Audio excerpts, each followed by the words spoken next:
Good morning and welcome to the Morning Scoop for Wednesday, July 29th. This is your daily Buckeye fix.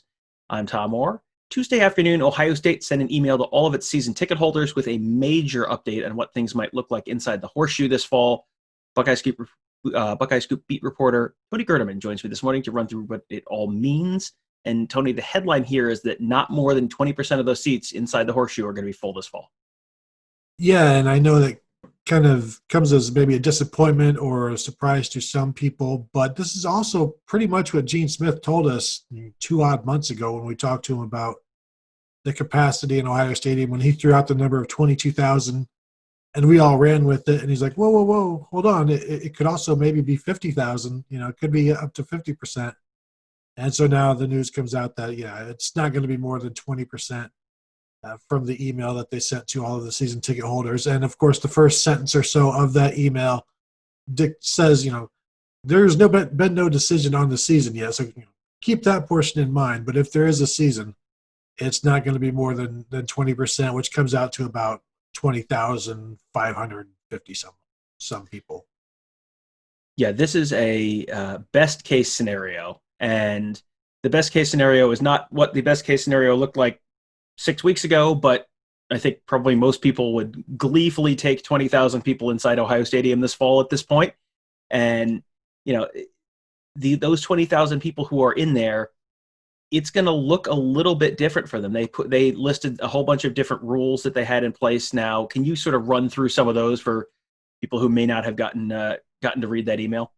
Yeah, for one, there's going to be social distancing employed, which is why the lower number, of course. And to get in, you'll have to be wearing a face covering, some sort of a mask. Everybody will be required to do that. There's going to be, no tailgating. I know it's going to come as a hard acceptance for some. No skull session, which will be a disappointment for a lot of people as well. Limited concessions. I think what some places are planning is just a grab and go type of thing where everything is already packaged, bottled water and maybe a boxed lunch or something of that nature, but something very limited that doesn't require much prep in terms of cooking because they don't want people waiting around together for food as well. That will make things quicker if you can just grab it and go. So those are the main things. They're trying to limit the number of people in concourses. That was another big thing. It's not just seating; it's how many people are walking in a particular area of the stadium at the same time and how well can we keep them distant. So people are also going to be asked to, just like you are now when you go to the grocery store or whatever, just be mindful of everybody else and try to remain socially distant as you're doing your standing in line for a water, a nice $8 water, something of that nature. Yeah, there's a lot that's going to go into those calculations beyond just, hey, is there enough space between people on the benches in the inside the Horseshoe? Those entrances can get pretty choked up during games. Lines for the bathroom. I mean, there will probably be shorter lines for the bathroom this year. That's something to look forward to. But yeah, there's a lot of places in that stadium where you can get a lot of people kind of condensed into a relatively small area. That's obviously something they're going to definitely want to avoid.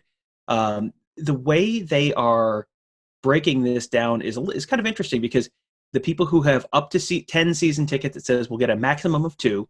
Those with 11 to 20 season tickets will get a maximum of 4. And those with more than 20 season tickets will get a maximum of 8. And they're not, so it seems like they're trying to give everyone at least something. That seems like that's sort of the overarching theme there. But they're not just cutting back on those numbers. That email could not have made it more obvious, but hey, friends, if you are interested in opting out, if you're just not quite comfortable with that, please go ahead and do that. That's totally okay. You won't lose any points for future season tickets. You won't lose your place in line for future seasons.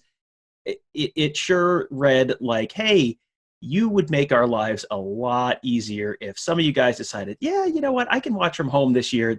That's okay. It's interesting to me that they mentioned donating. Hey, if you don't want to do it, consider just converting your ticket price into a gift, to a donation to the school.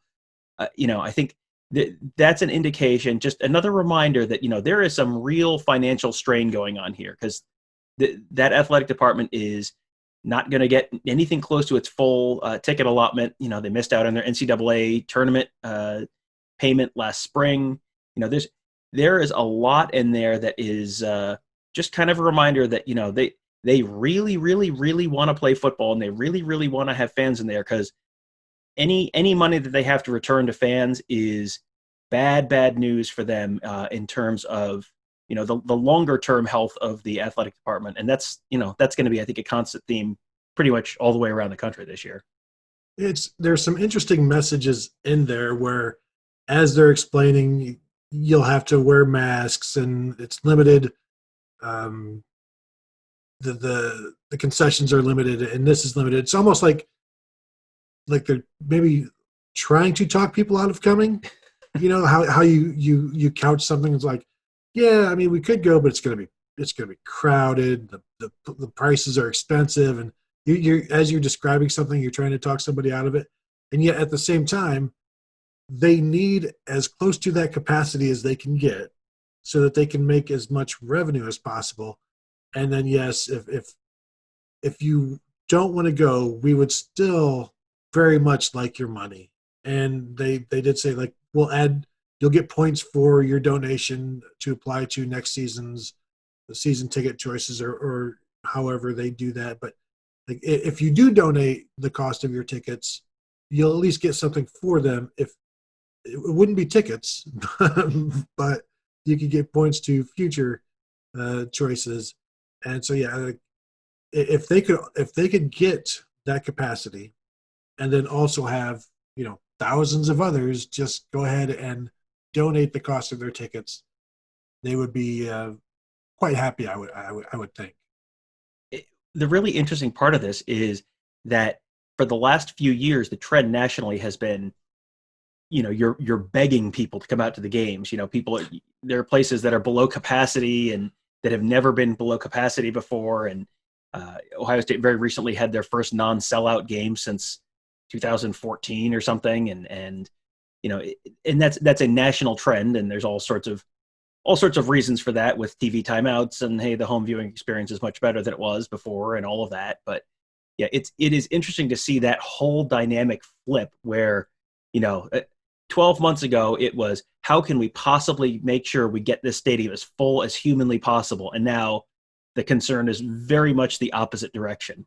Another thing that's going to be an interesting thing to see how they strike that balance is student tickets. An Ohio State spokesman told us via text that student tickets, quote, are absolutely a part of capacity, but that could be anything. What does that mean? That there will be some students in the stadium as part of that 20,000 seats. We don't know exactly, how many they're going to be, and that's a tricky balance for them to strike, because you have to. I mean, as we've talked about, there's a financial consideration here, and the big donors who have 20 season tickets have probably put up some additional money and additional donations to earn the right to buy those 20 season tickets. But also, hey, this is also a university, and theoretically, this is all for the students. And while you want to maximize revenue in every way you possibly can, also kind of have to address the fact that, hey, this is a university that's there for the students. So, they will have to be included in that calculus in some way. I'm wondering if 20,000 students want tickets and they have 4 home games this year, I wonder if that's just everyone who wants tickets gets them, but it's 5,000 if you get into each game, and then the other 15,000 seats are season ticket holders or something like that. I mean, I think we have ended the factual portion of this podcast and are now kind of getting a little bit more into the speculative portion of this podcast. But I mean, how do you think they go about striking that balance between, hey, we have a very real financial need here, but also students who are not going to be paying anywhere close to $175 for the Michigan game or whatever it ends up being? You have to have them in there somewhere as well. Like, how do you strike that balance? That seems like a very difficult position for them to be in.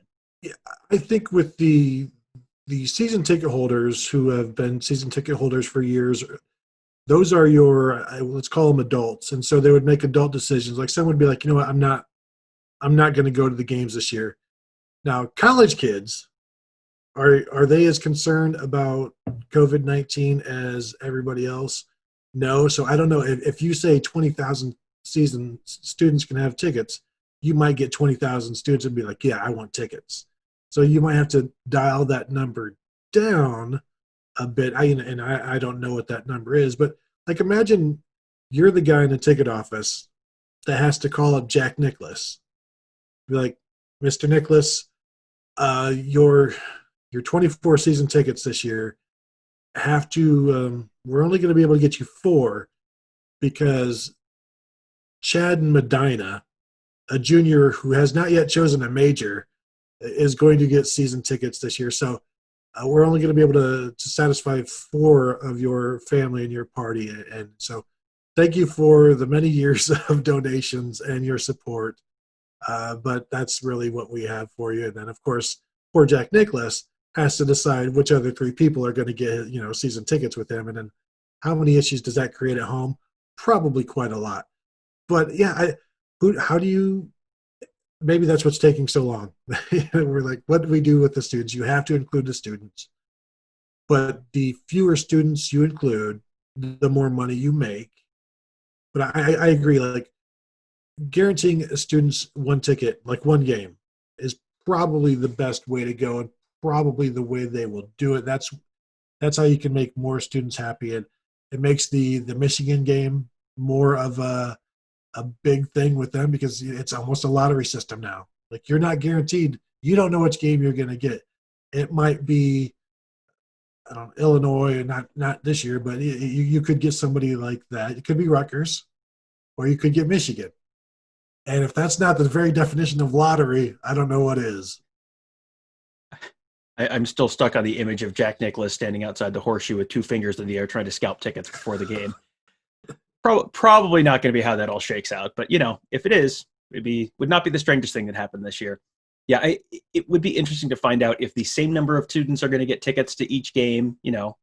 Is it 5,000 tickets to the Rutgers game, but only like 3,000 for Michigan because, we want to squeeze in a couple extra big donors to the Michigan game. And that's, I have a feeling that not only do we not know the answer to that, they may not know the answer to that yet because, I think you're seeing this with school districts right now who are sending out surveys to parents and, what do you want to do with your kids, home or school? And, they don't know how many teachers to allocate to each of those yet because they don't know how many people are going to opt out and, and to do it online versus in person. And Ohio State probably does not know. They may have a guess for how many people are going to want to still keep their tickets versus opting out for 2020. But yeah, that's going to be real interesting to see how that math all works out. And I'm sure they've game planned this out and have a couple different scenarios. But yeah, this is still very much up in the air, and it'll depend on how many home games there are. And we still, as of the time of recording, we still don't have the answer on that from the Big Ten either. We don't know exactly how many. I think the plan is right now 10 is what they've talked about, and so potentially 5 home games, 5 road games. But that'll be real interesting to see how all of that shakes out. Tony also, in addition to writing about the OSU season ticket situation this week, has also written about the continued his positional preview series with the Ohio State outside wide receivers. And I think people are pretty familiar with Chris Olave. Just real quick, who else is someone that I think they should, you think they should kind of keep an eye out for on the outside, who might be someone who's, the next person up on the outside? I think we're all looking. While the freshmen have gotten a lot of the attention, and if we're talking outside freshmen, we're talking Julian Fleming and G. Scott. But I think Jameson Williams is a guy we got to see a glimpse of last year when he had the long touchdown from Gunnar Hoke. But he's a guy that is kind of the next in line. And when remember last year, the top 3 receivers when they split Austin Mack and Benjamin Victor, moved them away from each other so that they could get the best 3 guys on the field. We could see that with Chris Olave and Jameson Williams separating this year and playing different positions, and maybe getting him on the field with Olave and Garrett Wilson. And so those 3 guys, if you see those 3 guys out on the field, aren't your first two concerns going to be Chris Olave and Garrett Wilson? And then what does that leave for a guy like Jameson Williams, who is very, very fast, needs to develop some consistency, but I've heard good things about him in the offseason. He's doing that. And he's a guy that has as much ability as anybody else. Once the ball is in his hands, he's fun to watch. We saw him a little bit in the spring. He looked good going deep there. And I think he's bound. He's on the verge of being that next guy.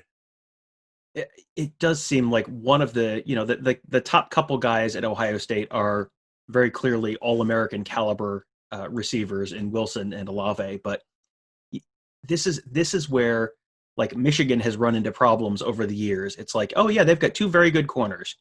And then what happens? Because Ohio State has more than two good wide receivers. So if your third corner is not very good, and most Big Ten programs are not going to have a Sean Wade and a Cameron Brown and a Seven Banks, or last year Jeff Okudah, Sean Wade, and Damon Arnett. I mean, you're not going to have three corners that are top 3 round NFL draft picks. And Ohio State had that last year and could very well have that this year. That depth is what ends up getting you, because they all three of them don't need to be open on a play to give you a real problem. Only one of them does. And yeah, if that's Jameson Williams, we have seen a little bit of flashes of what he can do with the ball in his hands, and that is very exciting for Ohio State fans and not real exciting for opposing defensive coordinators. So, Tony, thank you for joining us this morning. You can read Tony's writing at buckeyescoop.com. He, as I mentioned, wrote all about the season ticket situation on Tuesday, and also is in the middle of that positional preview series. He also co-hosts the Buckeye Weekly podcast with me. So we just dropped a new episode on Tuesday that was all about listener questions. So if you want to check that out, you can just search Buckeye Scoop on Apple Podcasts, Google Podcasts, SoundCloud. You can find Buckeye Weekly, The Morning Scoop, all of our great podcasts right there. You can subscribe, rate, and review those, and we would appreciate it if you did all three of those. Thank you guys for listening. We will talk to you tomorrow.